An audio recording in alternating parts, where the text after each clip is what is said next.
Hi Dance Magazine readers, welcome back to Dance Magazine's YouTube channel. My name is Haley Hilton and this is the Begin Again vlog, where I'm chronicling my return to the dance industry after 9 years off with a chronic health condition. Today we're talking about the benefits watching dance has on our own dance performance. So, as a writer for dance media, I have had the privilege of attending so many dance performances over the last 5 years. As I've been returning to dance, I've continued to attend performances for the magazines, and I feel like when I get into class, I feel really inspired, and I'm taking some of those lessons that I learned from the show the night before when I watched New York City Ballet perform, that I'm taking into class myself the next day, and I wondered, is there something to that? So I caught up with New York-based mental health counselor Liv Massey, and I asked her, like, is this possible? And she had some interesting things to say. I am Liv Massey, and as you said, I'm a mental health counselor, so I'm a licensed therapist, but I specialize in the areas of performance, high stress, and how that affects everything that we do. So basically, I work with high-level athletes, high-level performers, even business people, dancers for sure, Broadway performers, etc., on how their performance can be enhanced, but also like how their mental health can help with that as well. So it's a sort of an all-encompassing type of coaching that involves people's mental health and how they can strive for greater performance. Okay, this is amazing. So everyone, I've interviewed Liv for a few stories for the magazine, and every time I talk to her, it blows my mind. There's just such interesting insight and such like fascinating research-based ideas and how it can help our dancing. And I've applied them in my own life, and I feel like they've helped me. So Liv was the first person I thought of when I wanted to talk about this. So as a writer, I've always been told that if you want to become a better writer, you should read. Is the same true for dance? If you want to become a better dancer, you should watch dance? Yeah, the short answer is yes. There's a long answer, of course. I think the most important thing to think about here is, especially for dancers, right? The mind-body connection is really, really powerful, right? And so if we can envision ourselves doing the thing that we want to do out there on stage, we're much more likely to have our body follow that, right? So, I think watching other dancers is a great way to learn how your own body moves, right? Yeah. There's something that we call in sports psychology, it's called functional equivalence. And what that means is when you rehearse something mentally, so whether that's with your eyes closed and envisioning yourself dancing a piece or something like that, or watching someone do it and envisioning yourself kind of doing the same thing as they are, what happens in the brain, actually, if you were to kind of hook your brain up to all those monitors, right, is that it actually looks the same on a brain scan as if you were actually out there dancing. Very similar, like not maybe exactly the same, but very, very similar. The same parts of the brain light up. And so what you're really doing is there's a functional equivalence to actual training, to actual, really being out there.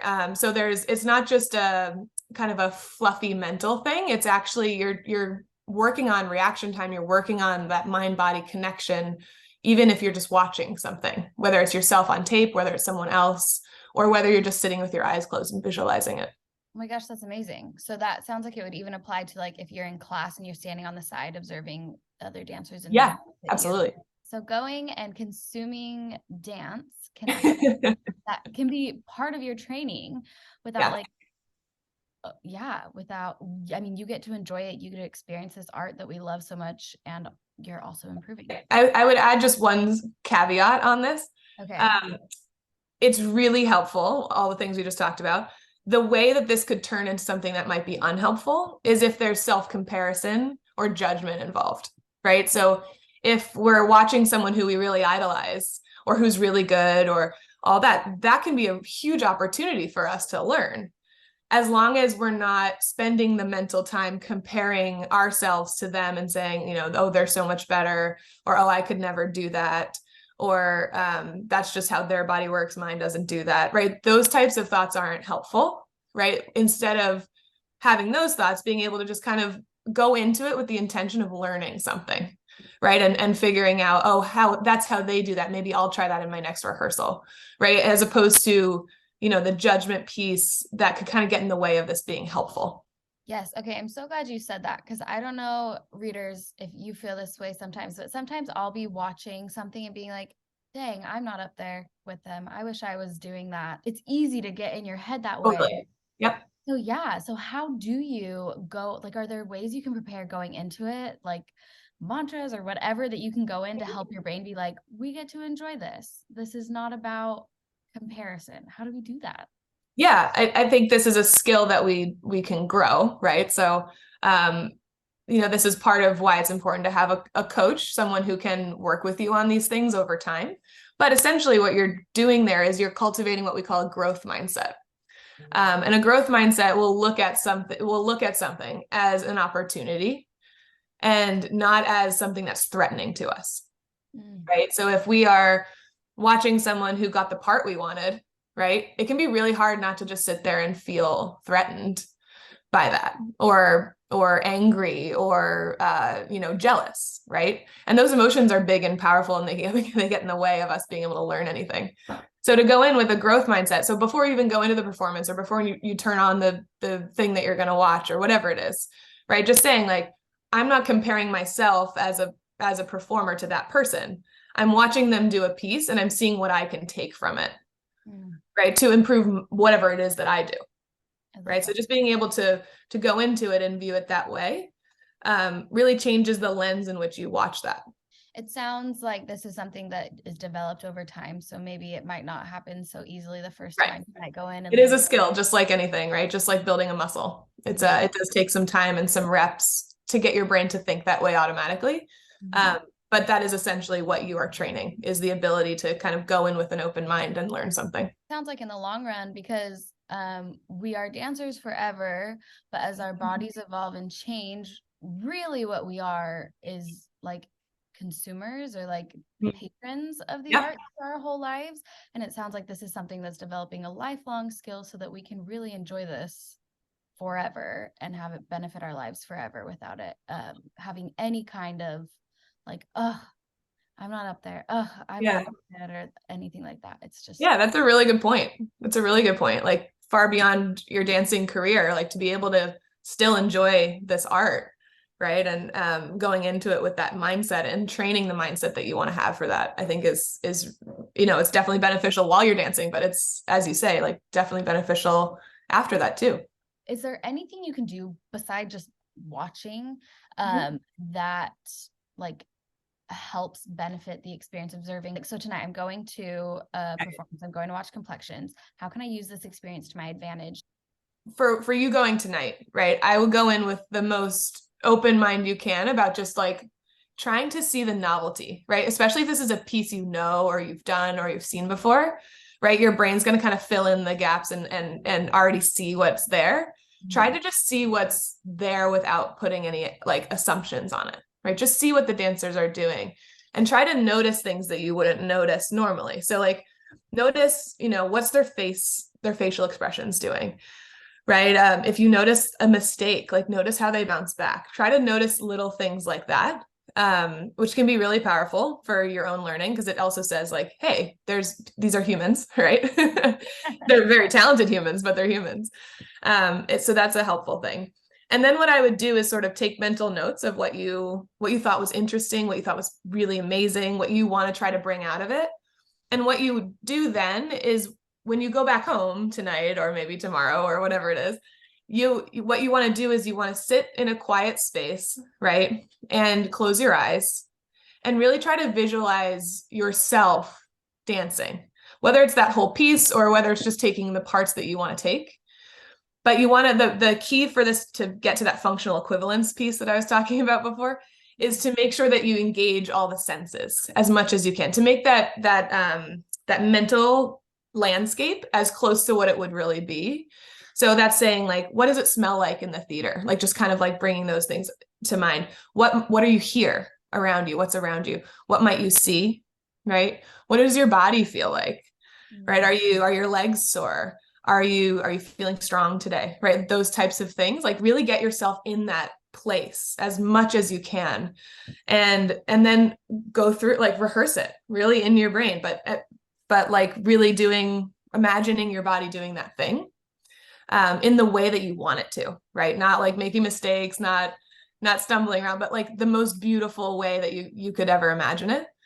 That's going to create that functional equivalence, and you're taking those pieces that you learned from your performance that you watched and like integrating it into your stuff, your performance.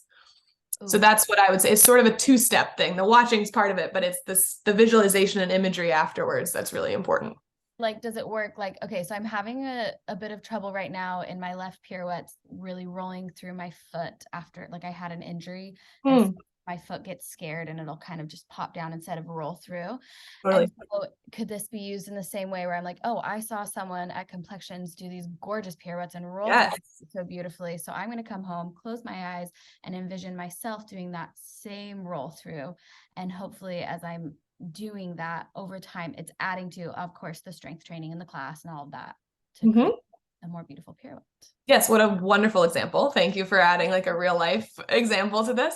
Yes, that's exactly a way that you would use it. And just to even add on one more layer is to envision yourself rolling through that pirouette perfectly, but then saying to yourself, like, I feel strong, or that didn't hurt, right? Like being able to like build the trust back in your body that was hurt before. Right. The part of, huge part of injury is a loss of trust. So if you can build back that sense of like, I'm going to be okay, and this doesn't hurt, and I can do it, even through visualization, that applies when you actually go to do it. Oh my gosh, that is amazing. I'm so excited to try this. I just want to give you the floor if there's any last thoughts on this subject. I think it's just a really good thing to do to study your craft. Right. And I think a lot of times people don't do it because of what I was talking about earlier with the self-judgment. They think it's, they kind of get anxious even, right, to do that and to feel the feels that they may have about it. But ultimately, you're kind of missing an element if you're not studying your craft in that way. And if you truly love it and you want to be around it for a lifetime, right? It's a wonderful skill to be able to go into a performance open-minded and enjoy it and not feel all those negative feelings. So it's worth training, in my opinion, for sure. Yay. Oh, I love that. Thank you so much, Liv. I can't wait to apply these things in my own life and see how it benefits me. Yeah, thank you so much. You're amazing. You're very welcome. Always good to talk.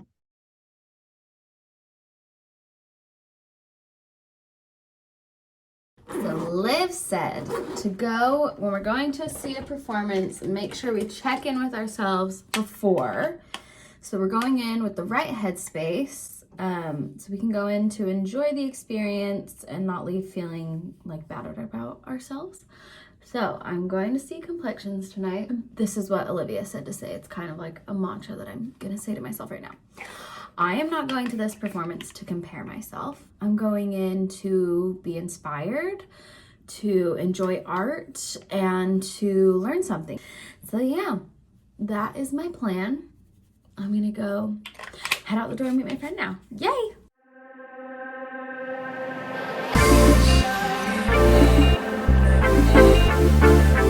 All right, I'm here with my friend Emily. We're gonna go see Complexions of the Joyce. So excited. So excited.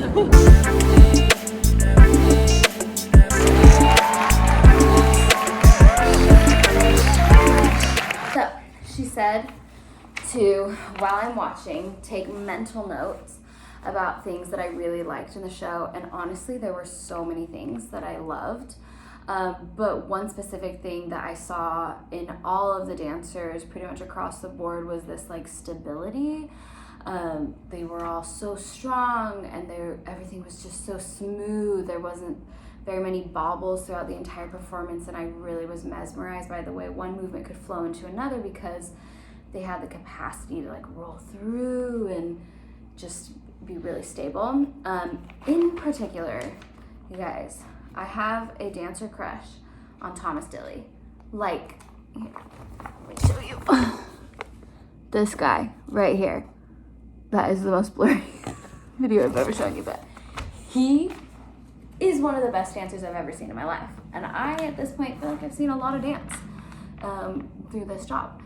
The lines he can pull out, the extension, his feet, the turns, endless turns, 5 turns, and just like sailing, like float, float, float. Oh, I think I'll put it down now.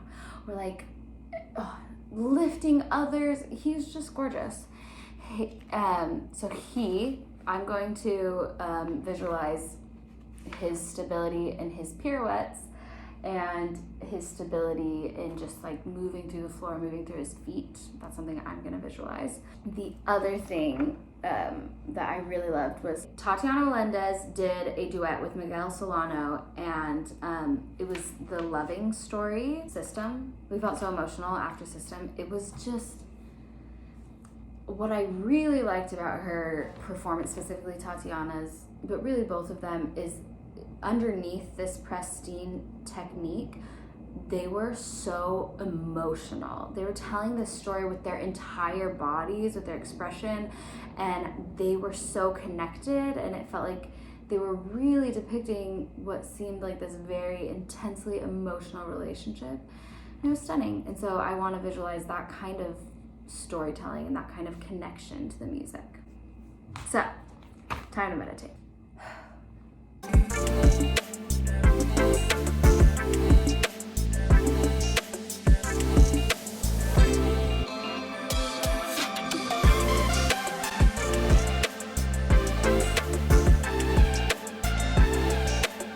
One of my old dancers is actually a little soldier tonight, so I'm gonna go see her before she leaves, because she leaves in intermission. How cute is that? Video. Go Jane! She was amazing! Okay, she's so cute, and I'm just so proud.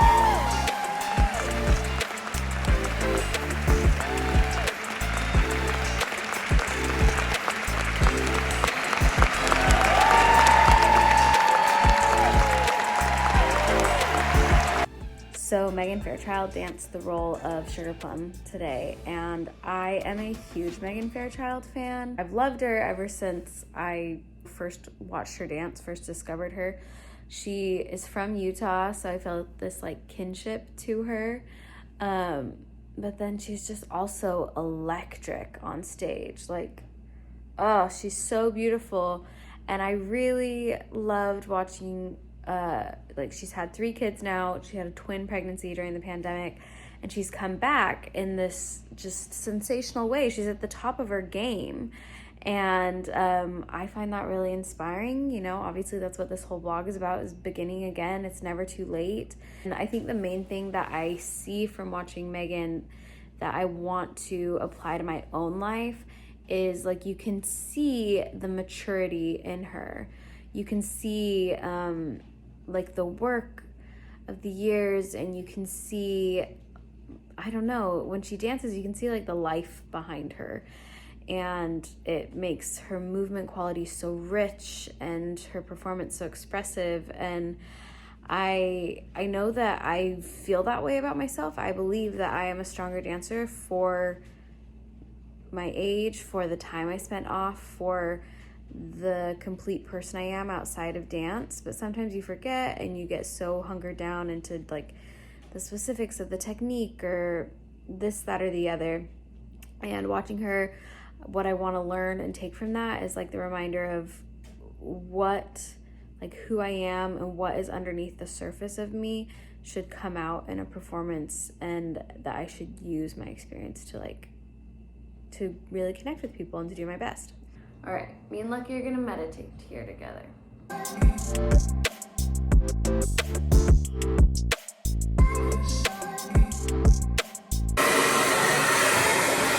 Do you wanna know what I'm blow drying out of my hair right now? Let me tell you. It rained all day yesterday, and as I was leaving my class at Steps, my ballet class, I was standing on the edge of the street, and a truck came by and hit a puddle, and I backed away from it, and I kid you not, it literally went over my head like a wave. And I turned, and I was on the phone, and I gasped, and every part of it felt like a movie. And my hair has been disgusting, but I don't have time to wash it before I go to this Juilliard show. So it's gonna be disgusting, but that's fine.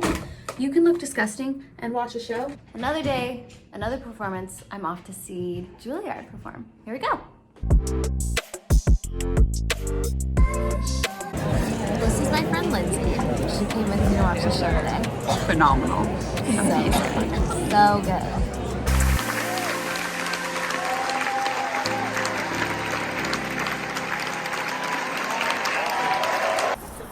Another day, another beautiful evening spent in Lincoln Center. It's unique being at Juilliard where literally everyone's a star. Like literally there's no weak links. Everyone's fantastic. And it's just a special thing to see. I liked it a lot. Cheers, Juilliard kids, the Juilliard school students. Now let me go meditate. I just got back from the Juilliard performance, got in my cozy clothes, so I'm ready to meditate. It was so amazing. It was beautiful. It was, I would call it very contemporary works. There are 4 different new works that were created on these current students, and they have students who are ranging from like graduating this year to graduating in 2026. And the choreographers they brought in, it seemed like were primarily former Juilliard students, which was really cool. And they just had such unique, like each piece was very distinct and unique and creative. There were a lot of things that I really liked, but I feel like the main thing that I observed in these dancers was just like their vitality and their energy and their youth and just like how springy they are. And it's crazy because I got sick at 18. And so sometimes I feel like I should be 18. I should be that spry age that they are. But I'm a decade older and my body's different now. But I felt really inspired by the way they approached everything. Each dancer seemed so just like bright and nothing could fatigue them. Nothing was slow or sloshed. It was all just intentional.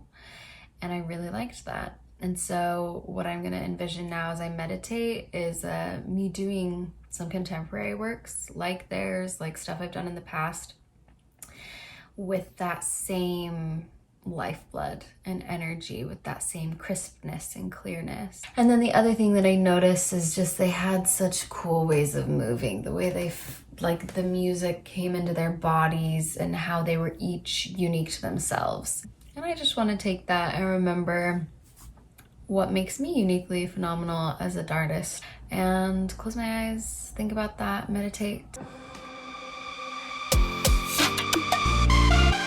I'd love to hear from you guys. Like, do you feel like watching dance makes you a better dancer? What shows do you make sure to go to every year? What are some of your favorite performances from this year? I'd love to hear it all. Thanks so much for following along, you guys. I can't tell you what it means to me, and I can't wait to show you what I'm up to next month. Mwah.